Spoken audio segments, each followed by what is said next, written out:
What's going on, Cowboy Faithful? It's your boy DMV. Probably wondering why you haven't heard from me throughout this draft process. There's been a lot of things going on, guys. So, for those who have been following Mark Holmes' channel, when I was through the draft, I was having some phone issues, so I did not have a phone at the time to really upload the videos and stuff of that nature like I wanted to. So just be on the lookout, guys. I'm going to one by one take my time strategically and break down all of our draft picks. I'm also going to be doing some work as far as when news comes out. I know that we cut a couple of players, so I'm going to try and be on top of that. So appreciate you guys for coming by.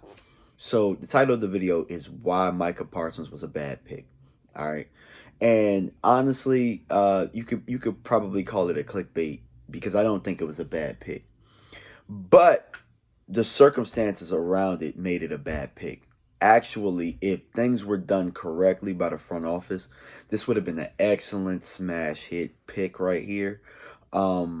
Because you look at the guys that we did draft previously. We drafted Jalen Smith back in the 2016 draft with Zeke Elliott, the second round. He was one of the best linebackers then. So coming off of an injury, we had an opportunity to get him, and it was a steal at the time, because we figured that the drop foot would heal and everything would be straight.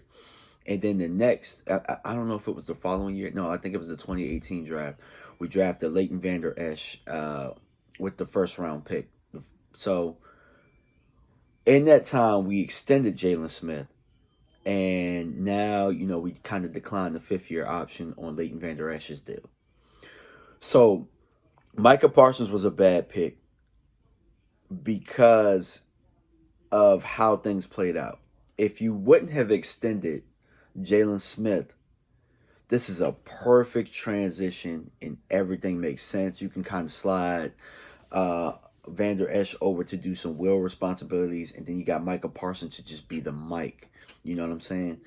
But because you decided to extend Jalen when you did, for a team that is very cap cautious, we really screwed it with extending Jalen Smith. And us as fans, we already knew that was a bad extension because we were like, why wouldn't you sign your quarterback?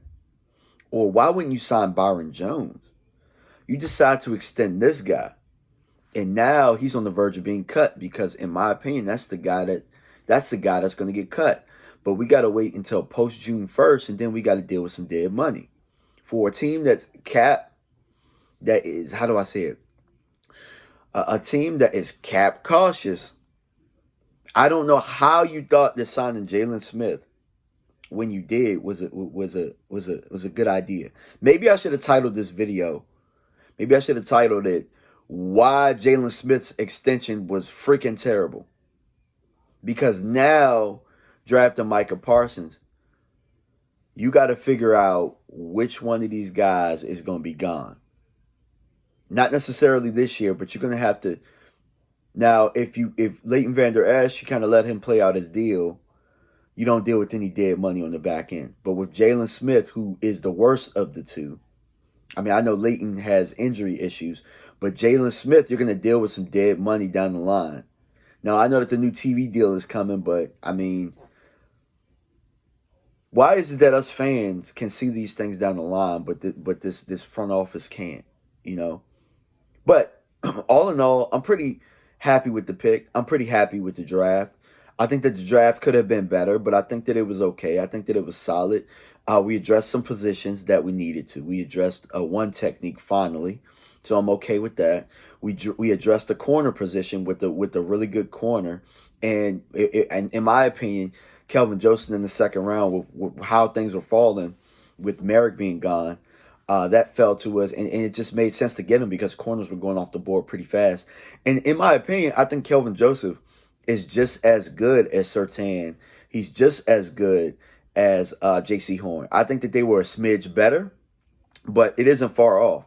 So you got him in the second round, and I didn't want to get a corner at 10. So, we addressed a need with the run game because I did say that. That's what I was saying. We need to address being 34th first against the run. So we addressed that with Micah Parsons. We addressed that with Osa. We addressed that I forget who the guy's name is, the one technique we ended up drafting later on. And again, I'm going to get into this. I'm going to get into it, when I can really, really sit down and commit to it. So I'll be on the lookout for that, guys.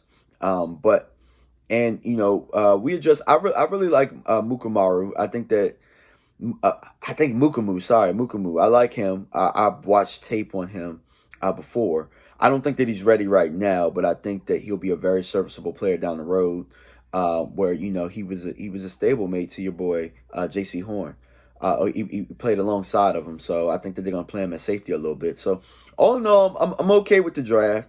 Now, at first, I was a little upset, and I still wish that we would have addressed the safety position because we had opportunities to do so and we didn't. But it is what it is. We just don't value the safety position, but we did address the one technique. We did address linebacker. So we did address front seven. We also got my favorite pick in the draft was Jabril Cox. You know what I'm saying? So, and maybe that's why Van Der Esch is out the door. Maybe both Jalen and Van Der Esch is out the door after this year. But we'll see, man. We'll definitely see. And, I appreciate you guys for stopping by. Let me know what you guys think, man. Micah Parsons. That was a tough pick to swallow the first night.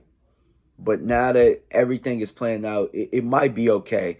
I just hate the contract stipulations down the road where that's money that we could have signed somebody. Or, we could have just signed our damn quarterback at the time and we wouldn't be in this position. But hey, now he's at $40 million a year where it could have been 30, 25. And, you know what I'm saying? Now you're more strapped for cash than you had been. All right, guys, but let me know what you think. Peace.